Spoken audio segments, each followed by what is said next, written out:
से एक दिन पहले उसका बिल्कुल 103 डिग्री बुखार था। ऐसा बुखार था कि वो बिल्कुल चल भी नहीं पा रहा था। घर वाले उसको बिल्कुल मना कर रहे थे कि बेटा मत जाओ, तो इंस्टाग्राम खोल लिया, यूट्यूब पे शॉर्ट्स देखने लग गया, मोबाइल फोन उठाया, पता चला किसी का मिस कॉल आ गया है, इसीलिए हमारा एग्जाम नहीं निकल पाता है। हेलो माय डियर फ्रेंड्स, स्वागत है आपका स्टडी बूम में। अगर आप किसी भी कॉम्पिटिटिव एग्जामिनेशन की तैयारी कर रहे हैं और आपको ऐसा लगता है कि मैं इसे पहले अटेम्प्ट में ही इसको क्लियर करूंगा, तो बिल्कुल आप सही सोच रहे हैं और सारे विद्यार्थियों को ऐसा सोचना चाहिए। आखिर हम किसी भी कॉम्पिटिटिव एग्जामिनेशन के लिए एक बार से ज़्यादा समय क्यों दें? समय बहुत ही मूल्यवान है। ये वीडियो बिल्कुल आपके लिए है। मैं आपको कुछ ऐसे बेसिक्स मूल मंत्र बताने वाला हूं जिसकी मदद से आप बिल्कुल पहले प्रयास में ही अपने एग्जाम को क्वालिफाई कर लीजिएगा। तो बिल्कुल वीडियो में अंत तक बने रहिएगा।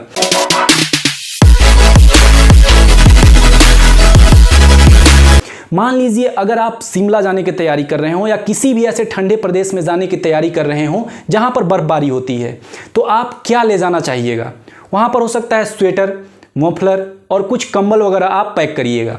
और अगर मान लीजिए आप किसी ऐसे प्रदेश में जा रहे हो जो बहुत ही ज़्यादा गर्म स्थान हो और वहाँ पर अगर ये स्वेटर, कंबल और मफलर वगैरह ले जाइएगा, तो लोग आपको बेवकूफ़ समझेंगे और बोलेंगे कि ये अच्छा प्लानिंग नहीं कर रहा है, अच्छा प्लानर नहीं है। तो सबसे जो पहली बात होती है कि एक सॉलिड प्लान बनाना बहुत ही ज़्यादा ज़रूरी होता है। सॉलिड प्लान, तो स्टडी में किस प्रकार का सॉलिड प्लान हमको बनाना चाहिए? तो मैं आपको बताऊं कि सॉलिड प्लान के अंतर्गत पहला तो होता है सिलेबस। आपको सिलेबस की बिल्कुल गहन अध्ययन, गहन जानकारी आपको होना चाहिए, नॉलेज होना चाहिए कि सिलेबस में क्या क्या, कौन कौन से टॉपिक दिए हुए हैं। दूसरा, अगर मैं बात करूं प्रीवियस ईयर क्वेश्चंस, तो ये बहुत ही ज़्यादा महत्वपूर्ण है। ये बिल्कुल उस प्रकार से है कि सामने बिल्कुल अंधेरा छाया हुआ है और टॉर्च की भांति आपको यह दिखा रहा है कि आपको किस साइड में जाना है। और प्रीवियस ईयर्स क्वेश्चन ही है जो आपको, अगर मैं बताऊं कि यहाँ अगर आपका गोल है और आप यहाँ से चलना स्टार्ट करते हैं और आपके पास अगर प्रीवियस ईयर्स क्वेश्चन है, तो बिल्कुल आप ऐसे यहाँ तक पहुँचिएगा। और अगर ये आपके पास नहीं है तो आप ऐसे ऐसे ऐसे भटकते रहिएगा और हो सकता है कि आप कभी जीवन में यहाँ तक ना पहुँच पाएँ। इतना ज़्यादा महत्वपूर्ण है प्रीवियस ईयर्स क्वेश्चंस। अगर मैं तीसरा अगर बात करूँ, तो आपको जो है एक प्रायोरिटी सेट करना चाहिए। प्रायोरिटी किस चीज़ के लिए? कि आपने सिलेबस वगैरह देखा, सब्जेक्ट देखा, तो उसको कितना हमको समय देना है किस किस टॉपिक पे, किस किस सब्जेक्ट पे, और आपका जो कमजोर विषय है उसके अनुसार भी आप प्रायोरिटी सेट कर सकते हैं। तो ये बिल्कुल होता है एकदम सॉलिड प्लान। पहला आपका ये बनना चाहिए। अगर आपने सॉलिड प्लान अगर तैयार कर लिया ना, तो आप बिल्कुल पहले अटेम्प्ट में ही अपने एग्जाम को क्रैक कर लीजिएगा, क्योंकि बहुत ही ज़्यादा ईजी हो जाएगा। अगर मैं दूसरे मूल मंत्र की बात करूं, तो दूसरा जो हमारा मूल मंत्र है वह है जिससे आप वीडियो ये देख रहे हैं, मोबाइल फोन। ये बिल्कुल आपके जीवन का काल बना हुआ है। अगर आपको पहले प्रयास में ही अगर आपको एग्जाम को अगर क्रैक करना है ना, तो मोबाइल फोन से दूरी बना लीजिए, तभी आपका पहले प्रयास में निकलेगा, नहीं तो बिल्कुल संभावना ही नहीं है। ऐसा मैं क्यों बोल रहा हूं? 1% विद्यार्थी ऐसे होते हैं जो मोबाइल में सिंसियरली तरीके से जाएंगे और जो भी उनको पढ़ना है वो पढ़ के और वहां से निकल जाएंगे। नहीं तो जो 24 घंटे का समय होता है ना, आप खुद से सोचिए और ऐसा कमेंट करके बताइएगा कि आप कितने घंटे मोबाइल से चिपके हुए रहते हैं और उसमें कितना आप स्टडी मटेरियल को देखते हैं। फालतू चीजों को आप ज्यादा देखते होंगे और पढ़ाई से संबंधित चीजों को आप बहुत ही कम देखते होंगे। मोबाइल फोन उठाया, पता चला किसी का मिस कॉल आ गया है, किसी का मैसेज आ गया है, तो इंस्टाग्राम खोल लिया, यूट्यूब पे शॉर्ट्स देखने लग गया। मतलब जो पढ़ाई से, जो हमारा सिलेबस जो हमने तैयार किया था, अपना जो एम जो डिसाइड किया था, उससे भटक के और बाकी सारा चीजों को हम ज्यादा देखेंगे और जो हमारा मेन चीज था उससे बिल्कुल हम लोग परे चल जाते हैं, बहुत ही ज्यादा दूर चले जाते हैं। इसीलिए हमारा एग्जाम नहीं निकल पाता है। तो मोबाइल फोन से आप बिल्कुल दूरी बना कर रखिएगा।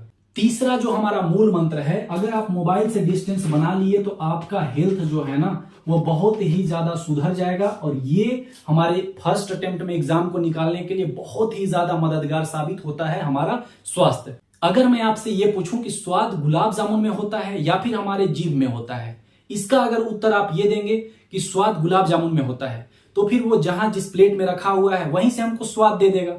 अगर आप ये बोलते हैं कि स्वाद तो हमारे जीभ में होता है, तो मैं बोलूंगा फिर गुलाब जामुन को चखने की जरूरत ही क्या है, हमारे जीभ में ऑलरेडी स्वाद है। यानी कि न तो स्वाद केवल गुलाब जामुन में है और न ही स्वाद केवल हमारे जीभ में है। स्वाद है दोनों के मिलन में, दोनों के योग में, दोनों को ऐड करने में ही स्वाद उत्पन्न होता है। ठीक इसी प्रकार से अगर हेल्थ की अगर हम लोग बात करें, तो हेल्थ में जो हमारा मेंटल है प्लस फिजिकल है, तो दोनों हेल्थ को हमको ध्यान में रखना है, मेंटल प्लस फिजिकल। अगर हम मानसिक रूप से ठीक हैं तो हमारा शरीर भी ठीक रहेगा, और हम शारीरिक रूप से ठीक हैं तो हमारा मन भी ठीक रहेगा। और जब ये दोनों मिलेगा और जब हमारा स्वास्थ्य ठीक रहेगा तो हमको पढ़ने में बहुत ही ज्यादा मजा आएगा और हमको वो चीजें लंबे समय तक याद रहेंगी। चौथे अगर मंत्र की बात करें तो हमारा जो चौथा मूल मंत्र है वह है हमारा टाइम मैनेजमेंट। टाइम मैनेजमेंट क्या? जिस प्रकार से अगर आप किसी किराना दुकान में जाते होंगे जहां पर आप कुछ उधार सामान लेते होंगे, तो वो जो किराने वाले जो दुकानदार हैं तो वो किस प्रकार से अपना एक बही खाता रखते हैं, एक रजिस्टर रखते हैं कि कल जो आपने सामान ले गए थे 500 रुपए का ले गया था, 50 रुपए आपका बचा हुआ है, तो फिर नेक्स्ट टाइम जब सामान लीजिएगा उसमें एक एक करके हिसाब होता है, तेल गुड़ चीनी हल्दी एक एक चीज का हिसाब उसमें लिखा हुआ रहता है। तो जिस प्रकार से वो अपना एक रजिस्टर रखते हैं, या फिर कोई ड्राइवर जिसके पास एक लॉग बुक रखता है, तो लॉग बुक वो जो रखते हैं तो कितना मेरा पेट्रोल खर्च हुआ, कितना किलोमीटर हम गए थे, इस प्रकार से एक लॉग बुक जो उनके पास रहता है, उसी प्रकार से आपके पास एक टाइम मैनेजमेंट एक पेज होना चाहिए जहां पर कहीं आप चिपका दीजिए या किसी कंप्यूटर में आप उसको रख लीजिए। टाइम मैनेजमेंट बहुत ही ज्यादा जरूरी है, क्योंकि अगर आप एक बार बनाइएगा ना कि इतना बजे से लेकर इतना बजे तक हमको ये चीज पढ़ना है, इतना बजे से इतना बजे तक हमको चाय पानी नाश्ता करना है, इतना बजे से इतना बजे तक हमको खाना खा लेना है, इस प्रकार से आप बना लीजिएगा ना तो आपको एक्चुअल में टाइम का अंदाजा पता चल जाएगा कि हम टाइम को कहां बर्बाद करते थे और हमको टाइम को कहां को यूटिलाइज करना है। और आप बनाकर आप दूसरे दिन देखिएगा कि हम इसको फॉलो कर पा रहे हैं कि नहीं। ठीक है, आपको समझ में आ जाएगा कि आप कितना समय बर्बाद कर चुके हैं और कर रहे हैं। पांचवा जो हमारा मूल मंत्र है कि हमको ऑप्टिमिस्टिक अप्रोच रखना है। ऑप्टिमिस्टिक अप्रोच अगर आप रखिएगा तो आप एग्जाम को बिल्कुल फर्स्ट अटेम्प्ट में ही क्रैक कर जाइएगा। क्योंकि कई लोग, आप अगर जब भी बोलिएगा ना कि मैं इस एग्जाम को पहले अटेम्प्ट में क्रैक करने वाला हूं, तो जो निराशावादी व्यक्ति है रहेगा, पेसिमिस्टिक अप्रोच वाला व्यक्ति रहेगा, वो बोलेगा अरे ये देखो ये पागल, ये बेवकूफ, ये पहला अटेम्प्ट में बात कर रहा है, कई लोग आए और गए। वो निराशावाद से भरा हुआ व्यक्ति है, उस वैसे लोगों से आप बिल्कुल डिस्टेंस बना के रखिए। ठीक है, और आशावाद से आप भरे रहिए और आशावादी व्यक्ति से भी आप मिलते रहिए, जुलते रहिए और उनसे आप संपर्क बनाए रहिए। क्योंकि पहले जमाने के लोग, जब कोई आशावाद से भरा हुआ व्यक्ति बोलता था कि मैं उड़कर 7 समुंदर पार चला जाऊंगा, तो निराशावादी व्यक्ति बोलता था ये देखो ये कहां से पागल ये आ गया है। पहले जो जमाने के जो आशावादी व्यक्ति लोग बोलते थे कि मैं देखना एक दिन चांद पे चला जाऊंगा, तो निराशावादी व्यक्ति क्या बोलेगा कि ये कहां से आ गया, किस बेवकूफ ने इसको ले आया, इसको हटाओ, इसको भर्ती करो पागल खाने में। ठीक उसी प्रकार से अगर आप आज किसी व्यक्ति से बोलें कि मैं देखना एक दिन करोड़पति बनूंगा, तो जो निराशावादी व्यक्ति है वो आपको बिल्कुल हमेशा डाउनग्रेड करना चाहेगा। तो वैसे लोगों से बिल्कुल डिस्टेंस बना के रखिए, तभी आपका फर्स्ट अटेम्प्ट में एग्जाम क्वालिफाई होगा। क्योंकि आशावादी जो व्यक्ति है ना, उसका हमेशा फर्स्ट में होता है कि यस यस यस। और जो पेसिमिस्टिक, जो निराशावादी व्यक्ति होता है, उससे आप कुछ भी बोलिए, कुछ भी पूछिए, उसका जो पहला रिस्पांस होगा वह हो रहेगा नो नो, नहीं नहीं। वो निगेटिव चीजों से भरा हुआ होता है, तो उससे बिल्कुल डिस्टेंस बनाइए और आशावाद को अपने अंदर लाइए। आपका पहले अटेम्प्ट में ही एग्जाम जरूर निकलेगा। छठा जो हमारा मूल मंत्र है, सबसे जो मूल मंत्र है वह है आपका गोल, जो आपने डिसाइड किया है पाने के लिए। कई जो स्टूडेंट हैं कुछ विकट परिस्थिति पड़ा और अपने गोल से बिल्कुल भटक जाते हैं। स्टार्टिंग में तो उन्होंने गोल सेट किया था कि मुझे इस चीज को हासिल करना है, मुझे अपना आईएएस बनना है, आईपीएस बनना है, सीजीएल को क्रैक करना है, पीजीटी एग्जाम को क्रैक करना है, टीचर बन जाना है। लेकिन जैसे ही थोड़ा बहुत विकट परिस्थिति पड़ा ना, बस वो अपने गोल से बिल्कुल दूर हो जाते हैं, हट जाते हैं। तो आप उस समय याद करिए कि आपने ये गोल डिसाइड क्यों किया था। उस चीज को फिर से रिमाइंड करिए अपने दिमाग में कि मैंने आखिर क्यों, मैं टीचर बनने का सपना आखिर मैंने क्यों देखा था। उस चीज को ध्यान में रखिए और उसके लिए आप जी जान लगा दीजिए।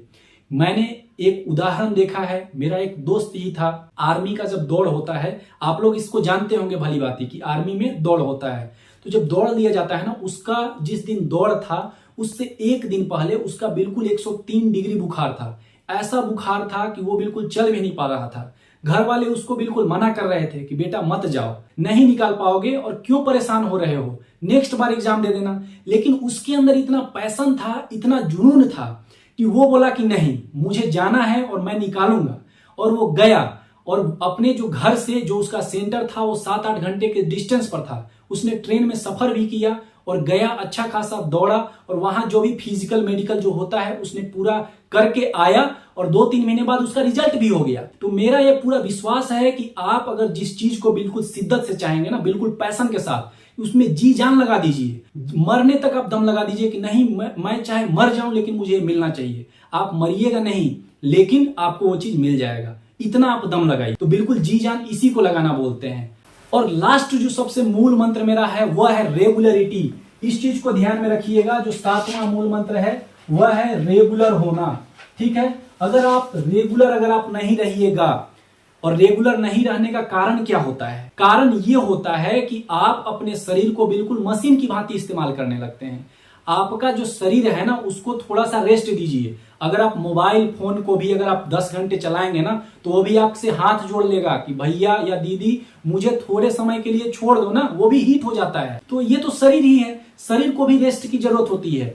कई जो ऐसे 30 मार खान लोग होंगे ना जो बिल्कुल एक दिन एकदम 15 घंटा, 2 दिन 15 घंटा, 3 दिन 15 घंटा, 14 दिन शरीर साथ ही नहीं देगा। ठीक है, तो एक ऐसा आप रूटीन बनाइए। इतना 15 घंटा और 16 घंटा जो कहने वाले ना बिल्कुल ये मतलब गलत बोल रहे हैं, या फिर वो ये बोल रहे हैं कि मैंने 2 दिन 15 घंटे पढ़ा था। क्योंकि रेगुलर कोई भी व्यक्ति 12 घंटा 15 घंटा नहीं पढ़ सकता।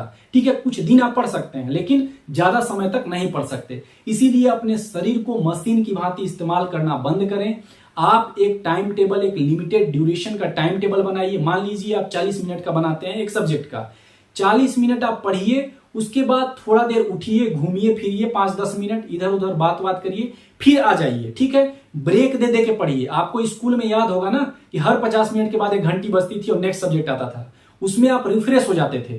कोई भी अगर मान लीजिए क्रिकेटर जहां पर बैट्समैन यहां पर बैटिंग करते हुए यहां पर देख रहा है, ठीक है, उधर से बॉल आ रहा है, तो बॉल आता है, उसने लगाया, चौका लगाया, उसके बाद रनिंग किया, उसके बाद 1-2 मिनट का गैप इधर उधर वो देखते रहता है, इधर उधर देखते रहे, उसमें क्या है, रिफ्रेश हो जाता है।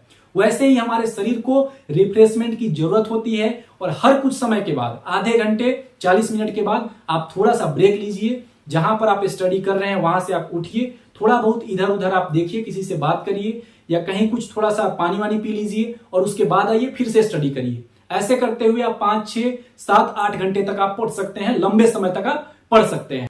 तो इस चीज का ध्यान रखिएगा कि रेगुलरिटी रखना है। और रेगुलरिटी आप तभी रखिएगा जब आप टाइम को एकदम कम बनाइएगा, 5 से 6 घंटे आप मिनिमम आप बनाइए और धीरे धीरे इसको 7 घंटे तक आप कर लीजिए। तभी आप लंबे समय तक सस्टेन कर पाएंगे, वरना बिल्कुल नहीं कर पाएंगे। तो अगर मैंने आपको जो भी ये मूल मंत्र बताएं, अगर आप इसको फॉलो करते हैं तो मेरा 100% विश्वास है, 100% गारंटी है कि आप पहले प्रयास में ही एग्जाम निकालिएगा और आपका क्लियर होगा।